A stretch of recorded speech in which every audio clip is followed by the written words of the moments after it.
What's up, guys? It's Crash, and a little bit of a mixed bag video for you guys today. I want to talk a little bit about what happened this week in relation to Battlefield 2042. We all know that it is not in the best state right now. There's some things that are going on behind the scenes and some things that are alluded to coming up in the future that I think you guys should know about. So take this as more of a weekly recap as to what is going on in the saga of Battlefield 2042. So let's go ahead and take a look at it. I honestly haven't been playing the game very much at all. It's not enjoyable for me right now, but we're definitely going to keep an eye on it on this channel and see if there is a redemption arc coming or what happens to this game, because it is a very interesting time to be a Battlefield fan, and just to kind of wait and see. We're at the mercy of DICE and EA if they're going to fix this thing and turn it around and make it a popular, well-working, polished shooter. So we're going to see. So let's talk about the first thing. This one's very interesting.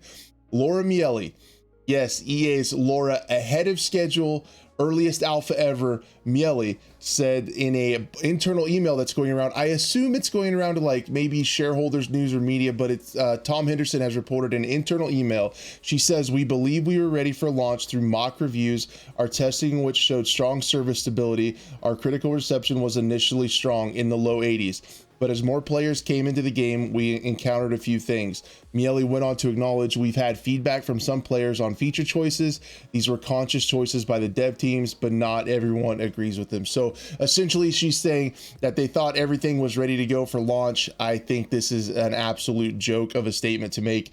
She also says that their critical reception was strong, initially strong in mock reviews. I don't know how it's so hard to understand that a lot of times with media today, it's about clicks and views, and a lot of these big gaming websites, to get those clicks and views, they rely on early exclusive access to these AAA video games. That's some of the times their websites see the most traffic. So they're likely not going to give a bad review and risk losing the opportunity to review these games early. So it's just kind of like, you guys got to be able to see this, that they're not going to give you a bad review and risk losing their early access to these games to get the clicks on their website. It doesn't seem that complicated to me. It seems kind of obvious, but anyway, apparently EA's executive is so out of touch. Their executive leadership is so out of touch. They didn't realize that players wouldn't like the game that they got that barely even resembles a Battlefield game, in my opinion. And then later on, Battlefield is in such a rough state that cheaters are actually giving up. Tom Henderson goes on to report a cheat provider. He also showed a screenshot from the cheaters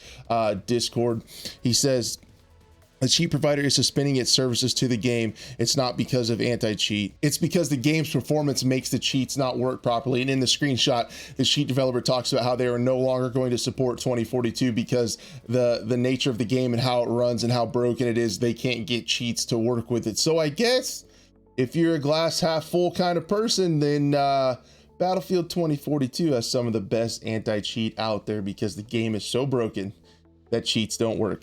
And then moving on to a little bit of good news, J.A. Weeb or Weib, I'm not sure how you say his last name. He is in some of the leadership at Ripple Effect who is working on Portal, and someone was mentioning that they want the Portal XP issue to be addressed. We were told, we know when the game was launching or when it was getting ready to launch, that we would be able to level up in XP in all three modes equally. They had to nerf XP in Portal as it was being abused. But he says in this tweet, something that should have been simple is proving to be quite complex. This reminds me of the tech doesn't exist to have double XP in Battlefield 5, kind of funny.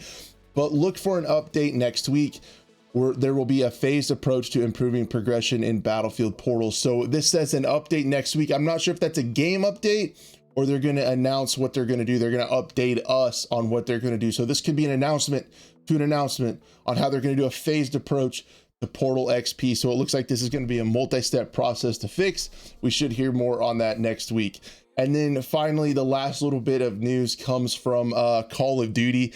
They basically issued a message to their community and talked about how they're sorry for the state of the game. There's a lot of bugs going on in Warzone right now, and they're going to work on fixing them.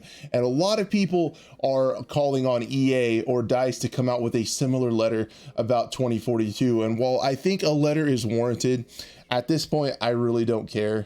They had to know what kind of state the game was in. They released it for holiday sales. It's painfully obvious. An apology letter isn't going to bring my $120 that I paid for a beta back to my wallet. So I really don't care about an apology. I want to see a roadmap, when, how, and what we're going to do to fix this game, if it's even going to be fixed. That's the communication I want to see. But let me know what you guys think of all this stuff that's going on. If you want to see an apology letter from EA, if that would make you feel a little bit better, or if you're like me and just show me some results, start fixing some things, start talking about broken aim assist, mouse input, low frame rates. The list goes on and on with things that have been in since launch that are not yet fixed.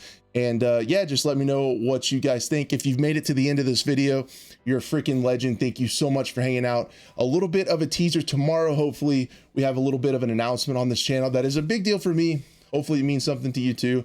But tomorrow, look for another video about the future of this channel. And I can't wait to share that, guys, with you and kind of start the next steps and the next chapter of this channel, because I freaking love making videos for you guys. Until the next one, we'll see you later.